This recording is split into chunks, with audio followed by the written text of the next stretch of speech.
Hello guys, कैसे हैं आप लोग। आज क्वेश्चन जो कर रहे हैं बेटा वो है प्रोबेबिलिटी का। बहुत अच्छा क्वेश्चन है ये, कंडीशनल प्रोबेबिलिटी बोलते हैं जिस पे बेस्ड ये क्वेश्चन है। And how to do this type of questions, let's start now. Find the probability that a leap year chosen at random has 53 Tuesdays given that it has 52 Wednesdays. पूरा question करने से पहले फिर से एक बार पढ़िए। Find the probability that a leap year में कितने दिन होते हैं। एक यूजुअल ईयर में 365 डेज होते हैं और लीप ईयर में एक दिन एक्स्ट्रा होता है, तो we would say that leap year has 366 days. तो लीप ईयर में जो दिन होते हैं वो 366 होते हैं।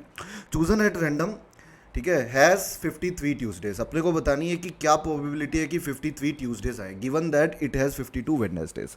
सबसे पहले कुछ भी करने से पहले एक बार देख लेते हैं कि कितने एग्जैक्टली वीक्स बनते हैं। तो वी नो दैट कि एक वीक में 7 डेज होते हैं और टोटल अगर 366 डेज हैं, तो इसे अगर मैं 7 से डिवाइड कर देता हूँ तो ये जो आएगा it comes out to be 52 complete weeks आएंगे। और 2 डेज हमारे अलग से बचेंगे, 2 रिमाइंडर बचता है तो 2 डेज अलग से बचेंगे। तो पूरा खेल इन 2 डेज पे है क्योंकि 52 वीक्स तो कंप्लीट बनने वाले हैं। और अगर 52 वीक्स कंप्लीट बनने वाले हैं, वी वुड से दैट कि अगर 366 डेज हैं तो उसमें 52 Monday, 52 Tuesday, 52 Wednesday and so on 52 Sunday, ऐसा तो होना ही होना है। लेकिन ये 2 दिन क्या क्या हो सकते हैं, वही वही उनको 53 बनाएंगे। तो ये 2 दिन कौन कौन से हो सकते हैं, क्योंकि 2 कॉन्सिक्यूटिव डेज होंगे। 366 डेज हैं तो 2 दिन जो बच्चे वो कॉन्जिक्यूटिव होंगे। तो वो कौन कौन से हो सकते हैं, वो हो सकते हैं हमारे, अगर शुरू से लिखें तो वो हो सकते हैं मंडे ट्यूसडे MT, है ना, ट्यूसडे वेडनेसडे, या फिर वेडनेसडे थर्सडे, या फिर थर्सडे फ्राइडे, या फिर फ्राइडे सैटरडे, या फिर सैटरडे संडे, है ना। तो ये टोटल हमारे एक बार कॉम्बिनेशन फिर से देख लेते हैं। देख लीजिए, Monday Tuesday, Tuesday Wednesday, Wednesday Thursday, Thursday Friday, Friday Saturday, Saturday Sunday, या फिर संडे मंडे। तो ये 7 अलग अलग कॉम्बिनेशंस बनते हैं। तो अगर यहाँ पे कोई और कंडीशन ना होती, सिर्फ ये कंडीशन होती कि कितने ट्यूसडे बनेंगे, अभी गिवन कुछ नहीं है।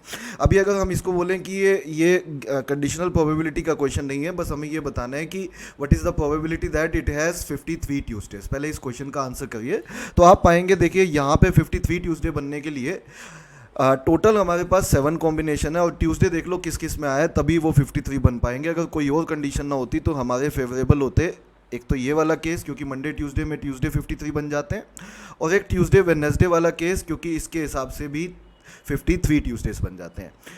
ये थर्सडे है हमारा, TH कर देता हूँ, ये थर्सडे है हमारा, ठीक है, TH कर देता हूँ।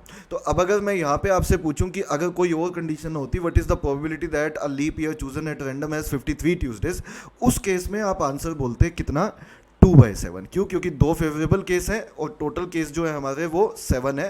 तो उस केस में हमारा आंसर 2/7 आ जाता। अभी रुक जाइए, मैं 2/7 इस क्वेश्चन का आंसर बोल नहीं रहा हूँ, मैं बोल रहा हूँ कि अगर सिर्फ क्वेश्चन इतना होता तो ये आना जरूरी है अपने को। लेकिन अभी 2/7 आंसर नहीं है। क्यों, क्योंकि अभी एक कंडीशन है इसके साथ। क्या कंडीशन है, it is already given that it has 52 Wednesday's. What does it mean, आपको केस ही वो वाले लेने हैं जिनमें 52 वेडनेसडे बने। मतलब कि आपको इनमें से पहले वो केस हटाने पड़ेंगे। टोटल केसेस में वो केस नहीं आ सकते जिसमें 53 वेडनेसडेज बन जाए। तो वेडनेसडे वाले केस इसमें से पहले हटाइए आप। तो जैसे वेडनेसडे वाला केस एक ये है, तो अगर ये केस हम हटा देंगे तो हमने ये इंश्योर कर दिया कि 53 वेडनेसडे बनेंगे नहीं, 52 ही बनेंगे। ऐसे ही इसको भी हटा देता हूँ मैं अगर इससे अगले वाले केस को। क्यों, क्योंकि इसमें भी वेडनेसडे आ चुका है। तो हमारे वो केस हट जाते हैं टोटल में से जिसमें 53rd वेडनेसडे आने की चांसेस ही हमने खत्म कर दिया, क्योंकि it is already given that 52 Wednesday's हैं। तो अगर ये 2 केस हट जाते हैं तो अब टोटल जो केस बचते हैं हमारे पास 1 2 3 4 5, जहाँ पे मैंने टिक लगाया है, तो 5 केस बचते हैं। ऐसा क्यों सर, देखो होते तो बेटा 7 ही, लेकिन ये 5 क्यों रह गए, क्योंकि अगर आपको ऑलरेडी कोई ये बोल दे कि भाई ऑलरेडी 52 वेडनेसडेज है, इसका मतलब है आपको टोटल में ही वो केस नहीं लेना जिसमें जिसमें अगला वेडनेसडे आए। और अगला वेडनेसडे किस किस में आ रहा था, एक तो ट्यूसडे वेडनेसडे में, एक वेडनेसडे थर्सडे में। तो ये केस टोटल में ही नहीं हो सकते, इसलिए टोटल में से ही हट गए। अब टोटल केस ही 5 बचे हैं और इन 5 केसेस में से हमें वो केस लेना है जिसमें 53 ट्यूसडेज बनते हो, उसकी प्रोबेबिलिटी बतानी है। तो ऐसा एक ही केस है जिसमें 53 ट्यूसडेज बनते हो, वो है पहले वाला केस। तो इन 5 में एक ही फेवरेबल है हमारा, तो उसको ऊपर रखेंगे, है ना। प्रोबेबिलिटी का फॉर्मूला क्या होता है, favourable cases divided by total cases. तो फेवरेबल केस एक ही है हमारा, जबकि अब टोटल केसेस हमारे 5 हैं, है ना, क्योंकि कंडीशन की वजह से टोटल भी चेंज हो गए और फेवरेबल भी चेंज हो गए। तो now the answer of this question is 1/5। तो 1/5 इस क्वेश्चन का सही उत्तर है। This is the right answer of this question. I am sure ये क्वेश्चन आप लोगों को समझ में आया। तो चैनल को अगर सब्सक्राइब नहीं किया है तो आप चैनल को सब्सक्राइब कर लीजिए, ताकि आपको इस तरह के क्वेश्चंस और भी मिलते रहे। चलिए आज के वीडियो में इतना ही। Thank you very much, bye.